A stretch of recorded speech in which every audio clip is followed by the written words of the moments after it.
today's readings, and when I'm talking about the readings, I'm saying the first reading, the responsorial psalm, and the gospel, all of them have a common theme. They are talking about God's commandment, God's precepts. When we say commandments or precepts, we are talking about the Torah in Hebrew, the Torah that God gave to the people of Israel. I would like to begin with the responsorial psalm. I think it's beautiful, and maybe not only begin, but I'm going to stay there. I'm going to say maybe very few things about the first reading too, but not much. There is a beautiful understanding in the responsorial psalm.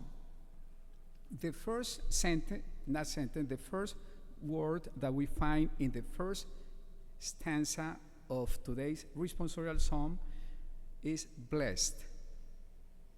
And who are the ones who are blessed? The one whose way is blameless. And another sentence, it is said in that same stanza, is the one who observes his decrees, the decrees of God. I was thinking about that and how important is that for us Christians. The first reading, I'm going to say something about the first reading actually. Let me see here. The first reading has a beautiful, another beautiful thing, another beautiful idea. It's talking about the gift of freedom. We human beings have the freedom to choose. The reading says, before you is fire and water, death and life. And it is put in front of us to be, for each one of us to choose what we want to do. So it is the free will. We all have it.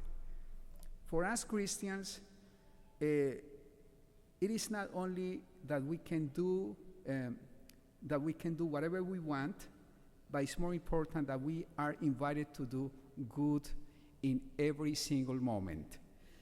The real freedom for us is to do good in every single moment. It's not only that we can do whatever we want, we are invited to do good in our life.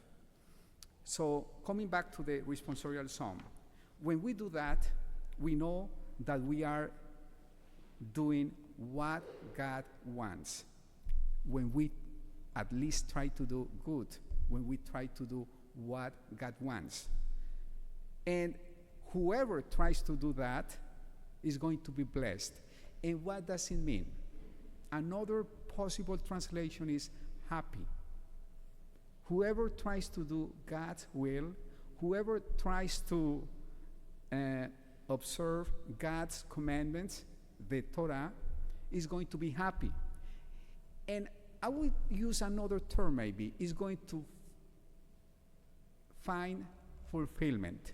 Whoever accomplishes in his life God's Torah, the Torah of God, is going to find fulfillment, happiness. So it's going to be a person who really knows that God is with him and that God is going to help him to do what he wants. There is another idea. I'm going to try to find that idea, that in today's responsorial psalm,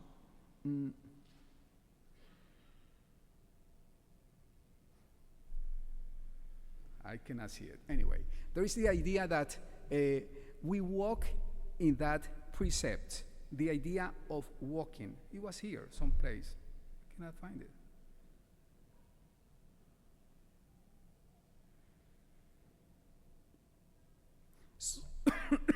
In the idea and in the mentality of the Bible, the commandments in the Torah, very differently to that we may think, is not something to restrain our freedom.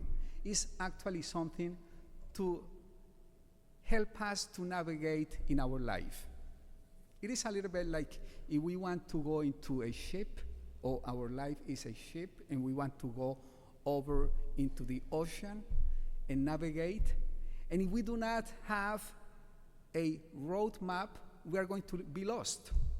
So in the mentality of the Bible, the Torah is actually what is going to give us the roads to how to navigate in our life.